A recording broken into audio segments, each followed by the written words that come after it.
Hello everybody, today's video is how to overcome a difficult day of grief. I'm Chaplain John Muriel, welcome to our channel, A Healthier Grief Journal.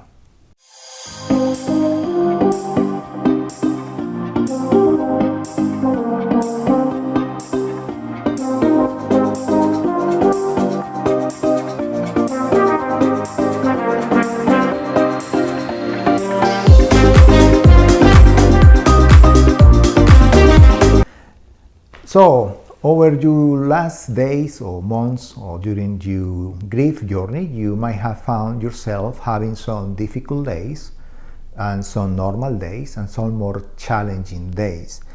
For us to overcome a difficult day of grief, we need to understand two things. Number one is, what is it? And number two, how did you get here? The answer to the first question is love. What is it? It's love. The truth of the matter is you love this person so much, deeply, genuinely, from your heart, and that person is no longer here. That love didn't go anywhere. That love doesn't go with the person who passed away. That love stays in you because it was born in your heart and it lives in your mind. And before you did have the opportunity of expressing that love, manifesting that love in different ways. Whatever it is, we say I love you, meaning that for sure. Whatever it is, doing something out of love for that person, cooking for them, taking them places, giving them presents, cooking for them, building memories, supporting them, listening to them, trusting them with their problems and trusting them with their own issues. Spending time with that person. Anyway, those were multiple manifestations of love, and since that person is no longer here on a physical aspect, that love inside of you has no way out. Yes, we might say a prayer for that person, but much of that love remains inside of us and it has no way out. And you've been building up those emotions over a period of time, which bring us to the second question. How did we get here? Well, you didn't get here overnight. You didn't get here by accident. This happened over a period of time, wherever there are weeks or months, years even. You love this person, and not being able to share with them makes all that love to accumulate inside of you.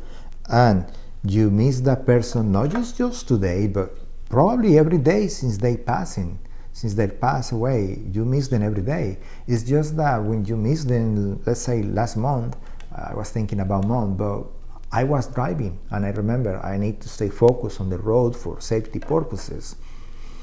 So you kind of put that on the side for a little bit.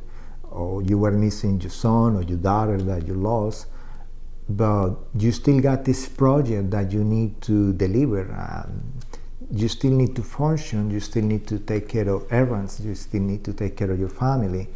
So you've been having those moments where you think about them, and then life happens and you continue and you move on with your activities.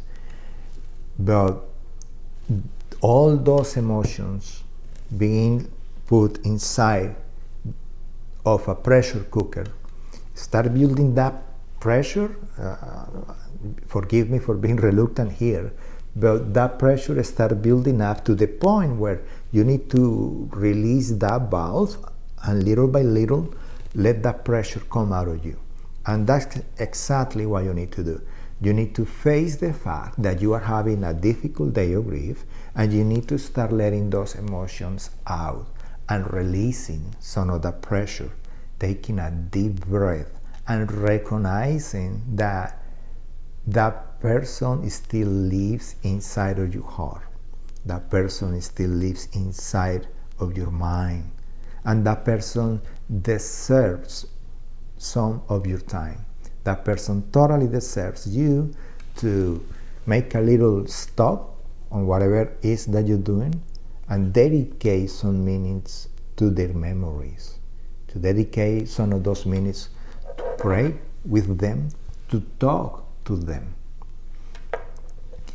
There are There are two ways that I like to recommend for anybody who is having a difficult day of grief. And number one is remembering them alive. It's very depressing to remember someone we love by the last image that we got at the funeral home. What is more rewarding is to remember that person laughing, cooking, telling jokes, listening to you, building memories with you, gardening, traveling.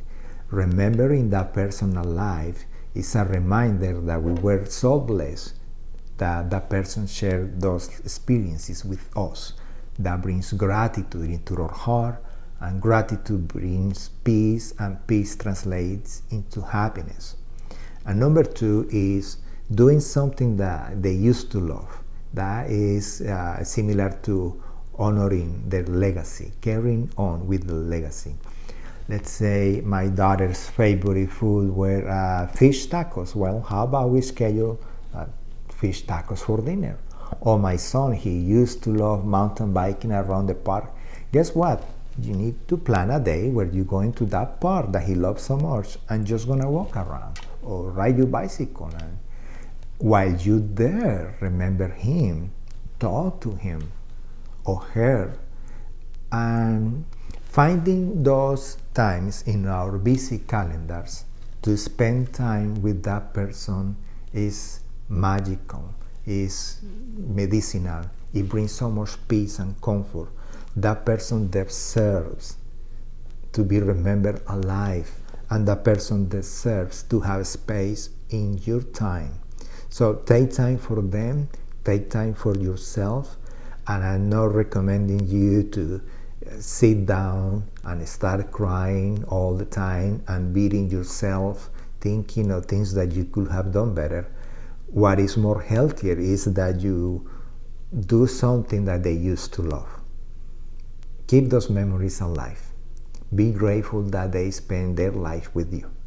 Be grateful for the good memories, and be sure that one day you're gonna see them again. Well, that's all for this video. I wanted to make it a little bit shorter, but I hope that you find some value in this kind of content.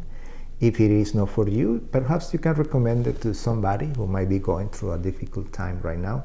I'm Father John Muriel. You can send me your questions or prayer requests on emails. I will reply to every one of them.